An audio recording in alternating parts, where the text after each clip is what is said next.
fishing, it's in my soul.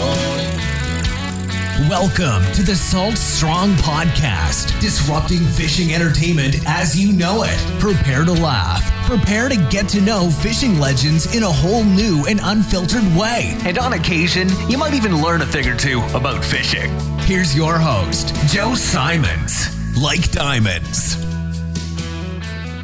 How to end your anxiety attacks once and for all. How to put an end to it. How to close that chapter in your life. Hey everybody, Joe Simons, Like Diamonds, co-founder here at Salt Strong, and this is Unchurched. About 2 years ago, I published a video on YouTube and put it on the podcast as well, and it was really the 3 steps or the 3 secrets, if you will, the big picture things that I use to overcome my anxiety attacks. And if you don't know the story, I suffered from daily anxiety attacks for almost 14 years. So I'm not someone who just had a couple of them and says, oh, I'm an expert now. This was something that really had control of my life. It's how I made decisions every day. I had an escape route everywhere, right? I mean, from work to church to hanging out with friends to going out and, having dinner. I mean, I literally planned my life around the fear of having an anxiety attack and live with that daily. And most of my friends had no idea after I kind of came out and told everyone. There was a few people that kind of suspected, like, oh man, that's why you're acting so weird. Or like my buddy Brian, that's why you missed my wedding. This is my roommate in college. And I literally, basically lied to him and said I was not feeling well. I was sick. And I was so sick to my stomach that I missed his own wedding. And I remember another friend that was an out-of-state wedding where I had to travel. And obviously, for those of you listening that do suffer from anxiety attacks, I mean, flying, it seems to bring on a lot of anxiety. So now I've got flying, plus I'm going out of state, plus I'm going to be in this wedding where I'm going to be standing up in front of an entire congregation. And what should have been a fun, exciting time, like most people would be really pumped about that. I literally, for 3 weeks prior to that, it consumed me. I was so scared to death. It was trying to figure out every excuse not to go that. And now looking back, it certainly seems silly. And I'm glad I did go. And that's going to be part of what I talk about today in terms of kind of some final pieces to really close the chapter on anxiety. And this came about, one, because that video I mentioned earlier, I posted it. It's got, 40,000 views now. It's been downloaded a ton of times. And I continue to get emails every week. Not every day, but every week. Some days there will be 3 or 4 in a single day where the thing gets shared. And there's a common trend. Everyone seems to feel like there's hope, which is awesome because you should be hopeful. If you have anxiety attacks, you have to be hopeful. You will overcome it. It's a matter of when. And I remember, talk about 14 years. I don't know how long you've been dealing with this, or if it's your child or a spouse or a friend. 14 years is a long time. And you could only believe towards the end. After year 10, I just assumed it was something I was going to have to live with for the rest of my life. And I didn't. If you don't know this story now, I overcame it. Yeah, there still are some days when I get a little anxious, but because of the breathing, because of having the mission, and because of having faith, those are really the 3 big things I'm going to cover, and then go over kind of some little life hacks that got me through it as I've talked to some people. But those 3 things helped me get through it. And all of a sudden one day it just went away. And I don't remember I remember the exact day when I first got my first panic attack. Most people do, very vividly, but I don't remember the day it went away. I know the time, I know, I know the month and kind of the time frame, but I don't remember. It wasn't one day, taking a pill and all of a sudden just everything's gone, but it just kind of went away a little bit. And then, and maybe you've had this where a couple days go by and you're like, oh man, I don't really feel anxious. Then all of a sudden, day 3, 4, 5, 6, 7, 8, 9, 10, you all of a sudden wake up one day and you're like, man, it's gone. I can't even make myself get anxious. And it's an amazing feeling. And you will have that. So let me go reiterate the 3 big things just real quick, and I'll put a link in the show notes where you can go watch that whole video if you haven't already. It's critical. It will give you hope. It's everything I wished was around when I was suffering and I didn't know who to turn to. I wanted to hear from not just some doctor who could prescribe a pill, because that did not work, by the way. And it seems to be a trend that has not worked for most people who have been emailing me and reaching out. I wanted someone who had been through it. I wanted someone who had been in the dumps, who had literally suffered and had anxiety take over their life. And that was me. And so I'm able to now share this story with you. And number one was breathing. And the kind of the secret, which was so crazy, where it all kind of came together for me, was a underwater free diving course. So it's basically how to train your body to be the opposite of having fear and of panic, right? Because that's what you do when you're about to basically drown. You essentially, your body's having a panic attack. It's struggling. It's has so much fear. It is like everything is your blood's pumping as fast as humanly possible. You are just struggling and dying to get a breath. So what you do is you train your body to do the opposite, which is almost like a sleep-like mode, where you're, if you've known anything about when you're sleeping, I mean, your body and your heart rate is down at its all-time lowest, and that's what you want to do. And that's all done through slow breathing, through a technique where you're breathing in through your nose for 4 count, 5 count, 6 count. A lot of it's going to depend on your lung capacity, but a slow breathing in through your nose, and inhale through your nose, and then a quick little pause, and then a slow exhale through your mouth. I mean, just doing that for 10 to 15 times will take your body into a very calm state.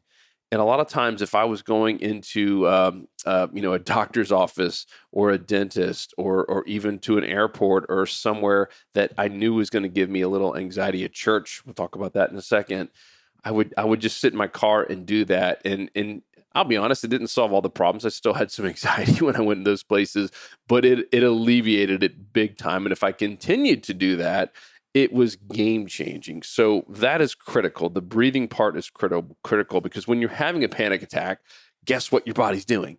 It is like on full tilt breathing. It's going like your heart's pumping, like it's like you're running a race, which is why we all feel so exhausted. Like literally we feel physically exhausted after a panic attack. And you know what I'm talking about. I mean, I remember that wedding that I went to. I mean, I was so exhausted, not from flying or anything else, but from just the pure anxiety I had the entire time. It is ruthless. So that breathing part is critical. Number 2 is mission. This is one that took me a long time to get. And mission, what that really means is a purpose. Why are you waking up? What gets you excited every morning? And this can change, by the way, and it doesn't have to be perfect, but it needs to be something. You need to have some goal, some reason for living. And it could be your job. It could be, giving back to charity. It could be as simple as just taking care of a loved one. It could be anything, but you need to have some purpose, some goal, something to set your mind on that, hey, this is my reason for living right now. And as I've mentioned, mine's changed over the years. It changes with kids. It changes as you get married. It changes as you change careers. It changes as you hit different age brackets. That stuff shifts. Obviously, it changes when you retire. Your mission could be a whole lot different than when you're 30 years old. But you have to have something. And I found like the most happiest people, the most fulfilled people in life usually have some type of mission or purpose. And it's one that they can recite, like, hey, here's why I get up in the morning. And it doesn't have to be your job. Like some people, their job is to take care of kids at home. And that could be an amazing mission, to raise your kids to be godly, amazing people. But that mission part is so critical. And once I tied that in together with this third piece, which is faith, that was when it all kind of clicked for me. And that around that time, when I kind of put all 3 of those together, is when the panic attacks just went away, along with some of these little hacks I'm going to give you in a second. And the last piece, as I mentioned, was faith. And that was both faith in a God and a higher power, that there was a reason and a purpose. He was putting me through this, and that I was going to come out stronger and better, and that there was a Satan, an evil force, if you will, that did not want me to overcome this, because they didn't want me to share my voice and to be able to help other people like I'm doing right now. And then faith in yourself, that you do have the strength, that you do have the control, that you do have God's favor, that you will overcome anything. And that if you're still breathing, then you got a chance. And those were 3 of the big ones. So here are some of the hacks after I've been talking to quite a few people, and even got on the phone with a few people that really reached out with some cases dire requests. Some people were almost suicidal, and some just, I'd love to hear your story real quick. And I don't mind doing that. Obviously, I can't do it with everyone, but I do enjoy getting the phone and just hearing from people, and I can feel the pain. And I also can sense the feeling that, you know what, I can get through this and there's some hope there. And that part is awesome for me. I want to start at the top with alcohol. That seems to be a trend that most of us, including yours truly, went to alcohol to kind of alleviate some of the anxiety. And of course, the irony is alcohol does just the opposite when you have too much. As I've told everyone, I still drink today. I think I can't answer for everyone because alcohol impacts everyone a little bit differently, but I don't believe you have to go cold turkey and end alcohol in order to get over your anxiety. So that's the good news, right? I mean, same with the diet. People, oh man, I want to get over this, or I want to lose 20 or 30 pounds, but I really don't want to give up this. And I don't think you have to. However, I do know from my 14 years of dealing with it, my absolute worst anxiety attacks, and even how I had my very first one, was alcohol related. And every time, including that wedding, that I mentioned earlier, alcohol was involved heavily. And in every instance, it was times that I overdrank that the anxiety kicked in either that day, that night, or the next morning. Anxiety always seemed to be worse, where I was just sweating profusely. I just felt hot. And of course, that brings on more fear and more anxiety. And so here is what I would highly encourage you to do. And in fact, I think if you don't do this, then you're probably not going to overcome anxiety. And that's to stop at 3 drinks. And I'm not talking about cheating on the system, because I've done that as well, where, hey, I'm going to pour a monster thing of vodka or rum or Jack Daniels or whatever it is. Just 3 beers, right? Just stop there, where you can still be social and feel like you don't have to change friends or be weird, or have your drinking friends ask you, hey, what are you doing? What's changed with you? Just, hey, you know what? I'm trying to lose some weight and be healthier. I'm just stopping at 3. And what's funny, when I started doing that, I've been doing that for years now, all of my drinking friends respected me more and told me that. Not during that night per se with a lot of other friends around, but like the next day or the next week, they're like, man, I respect you so much for stopping at 3. That is so awesome. I wish I could do that. And so I would highly encourage you to do that. That was a massive game changer for me, is where I still felt like I could be social, and that the alcohol that first beer does help with the anxiety a little bit, but it's beer number 4, 5, 6, 7, 8, or vodka drink, especially when you start mixing vodka and Red Bull and the dumb stuff I was doing, that literally just takes your anxiety up to a whole new level. So cut back stop at 1 if you can, if you just want to have 1. But if you're in that setting where, you're used to drinking and your friends are used to seeing you drink, stop at 3, nurse those things. You'll still get a good buzz and you'll feel so much better the next day, and your anxiety will go down. So if you're really serious about ending it, start cutting back big time on the alcohol. The next one is facing the fear. This is a tough one, and I struggle with this so bad. I mentioned church earlier. I do believe that Satan did not want me to go to church. It was so crazy, and this has been a theme. So many people have said, man, I can't even go to church anymore, or I have to sit in the very back. I'm looking for my escape route. I did that forever. And even just walking up to a church door, whether it was a wedding or an actual church service or Easter service, or going to Christmas, with a Christmas service with my parents, it caused so much anxiety. Like, I could just feel the tension. I could feel my heart beating faster, and I'm starting to get hot and sweaty, and what happens next, and you start breathing quicker. And church gave me so much anxiety. And instead of facing the fear, I would always put it off, right? Well, I'll go to church the next week or whatever it might be. I would say you've got to face the fear. And I had an aha moment with my young son here. He just turned 4 recently, and we're in a new house, and it's scary for young kids, right? And as adults, we can sit there and laugh and say, what are you scared about? There's no, first it was a monster in the closet, then a monster underneath his bed, right? That he heard noises in older home. And like scared to, could not sleep, scared to death, and keeps coming to us and wants to sleep in our bed. And in as much as I could tell him, it's not real, just get over it. Just like your friends or a spouse who just doesn't understand anxiety attacks could say the same thing to you, right? We know we're smart people, right? anxiety attacks doesn't seem to affect dumb people. And I know, and I'm being serious. Like most of the people I've talked to, like you're destined to do big things. There's a reason you're having some anxiety. And a lot of it's because there are some big things, important things that you're going to be doing ahead of you. And there are people in Satan in particular that does not want you to accomplish those things. So just find a little bit of hope in that alone, that you are destined to do big things if you're having anxiety attacks. It doesn't impact people who are not going to be doing big things. That's what I've seen over and over and over and over again. So anyhow, very easy for us as adults or someone who's never had an anxiety attack to say, it's not real. It's in your head.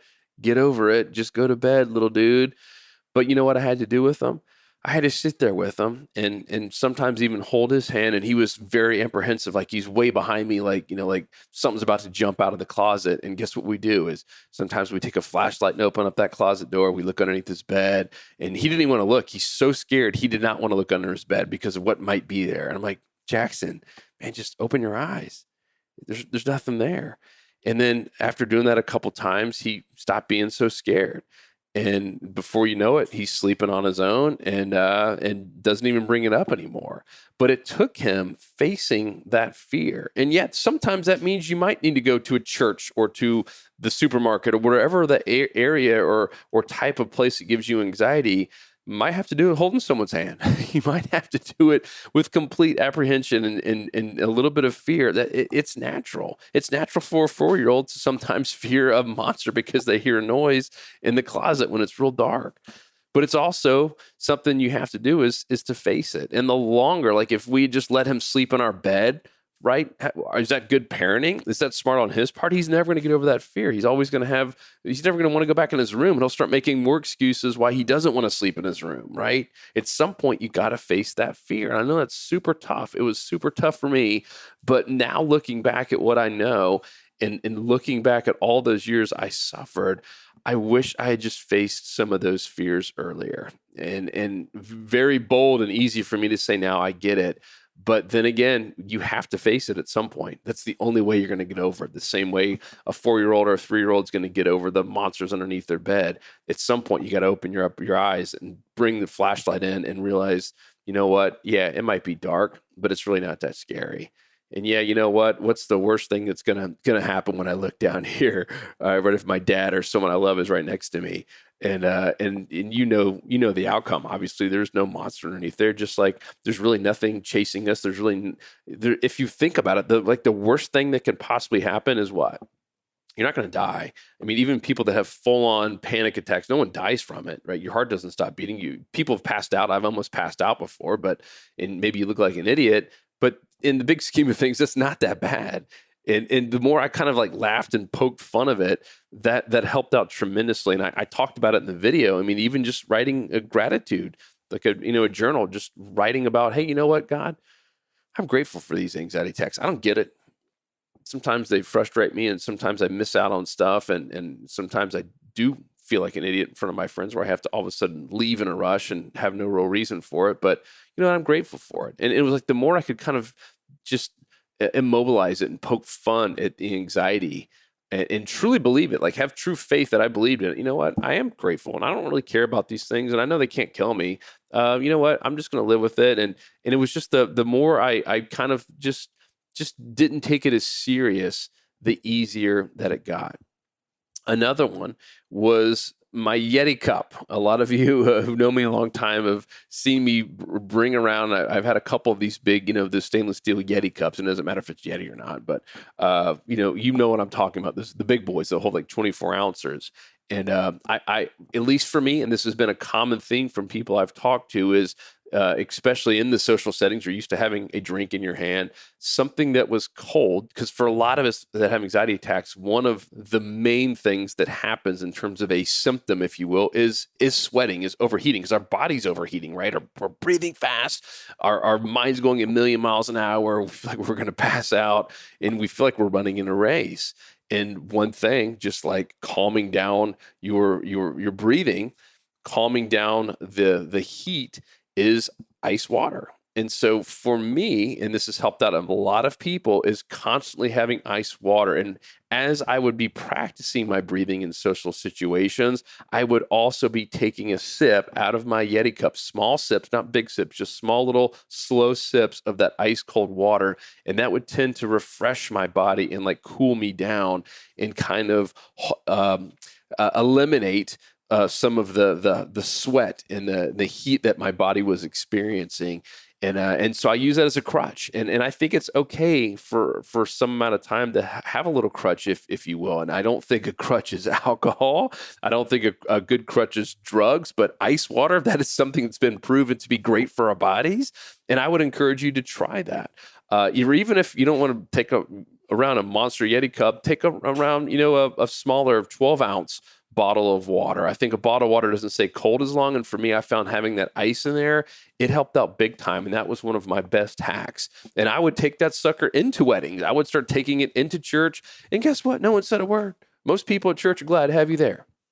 So regardless of their setting, there are very few places that you can't take a Yeti cup. Even in the airport, you can at least take the cup in, and then once you get through security, you can go fill it up with some ice cold water. I took that sucker everywhere and still do to this day. I don't need it as a crutch as much, but I still take it to places. It's something that just does give me comfort, and it always was able to keep the body temperature down and helped out big time. Another one, and this ties in with this whole unchurched thing, is memorizing something from the Bible. It could be one line, two lines. For me, it was Psalm 91. Where it says, "He who dwells in the shelter of the Most High will abide." Look that one up, Psalm 91. I memorized that, and it's all about fear. It's all about facing your fear, and it's all about having God protect us, regardless if there's serpents and lions and all the things going around us and all of the fear that we're experiencing. It's basically asking God to, one, protect us, and two, to eliminate the fear. And I, shame on me, I don't say it as much as I used to, but I used to say it every single day in the shower, had that sucker memorized. For a while, obviously, I just had to read it over and over again. And then it just became second nature. And I would say it every day. I would say it, right before I was going into a place that might normally, give me a little bit of anxiety. And I would just say it over and over and over again. And it helped. I mean, so many people have said it, going to scripture, going to the Bible helps them out in time of need or time of fear, time of whatever might be going bad on in your life. And that was a big one for me. I would check out Psalm 91. It's a little bit longer one, but doggone, that thing definitely helped out. That was just another one of those little hacks there. I would say the final one is telling a friend, telling someone that's close. Even the last two people I spoke to on the phone, I was like, "Well, have you told anyone?" And they're like, "Yeah, I just recently told a couple of friends." And one guy said, "Yeah, I just ended up telling my parents." And guess what? In 100% of the cases that they told someone, the other person says, "Oh my gosh, either that happened to me when I was your age, or you know what, I've been dealing with the same thing as well. I am so glad you are too. I was so embarrassed to tell you about it." And all of a sudden, like that whole friendship, that bond change. Obviously, it's a parent. Now they have more sympathy, and they can walk you through some of the things that help them out. And I'm telling you, there's something magic about having people on your team. We all need teams. We all need help. We need people praying for us.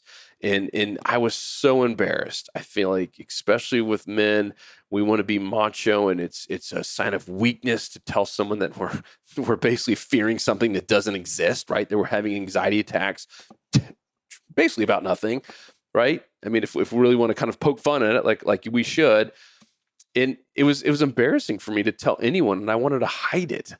To me, it was shameful. And it doesn't have to be that way. And I found out the more people I told, I mean, just like doing these videos and these podcasts, the more people I keep sharing with it, it's like the thing has no control over me anymore. It's like me laughing at it and saying, "Oh yeah, you know what? It doesn't bother me. I'm going to tell people about it." And almost all the time that I've told someone, it opened up some amazing conversations and in amazing ways that I could help and that they could help me. And so I would encourage you to share it with someone you need. In some cases, like my son, what if he just held back and never told me he was scared of a monster underneath his bed, right? Just think about that. And we can laugh about it, but it's the same way that someone could laugh about us with anxiety attacks. It's great to tell someone. Sometimes you might need someone holding your hand through all this. I mean, a spouse especially, or a girlfriend, boyfriend. I didn't tell my first girlfriend about it and ruin our relationship, someone that I dearly cared for, and then literally ruin the relationship. And she never understood until later, when I told her, and she's like, oh, that makes so much sense. I didn't understand why you didn't want to go meet my parents. I mean, had so much anxiety. I was like avoiding meeting her parents and doing things that she wanted to do, and literally destroyed a relationship. Fortunately, my wife understood, and I told her right away. Or not right away, as soon as I felt comfortable telling it, and tell it right when we started dating.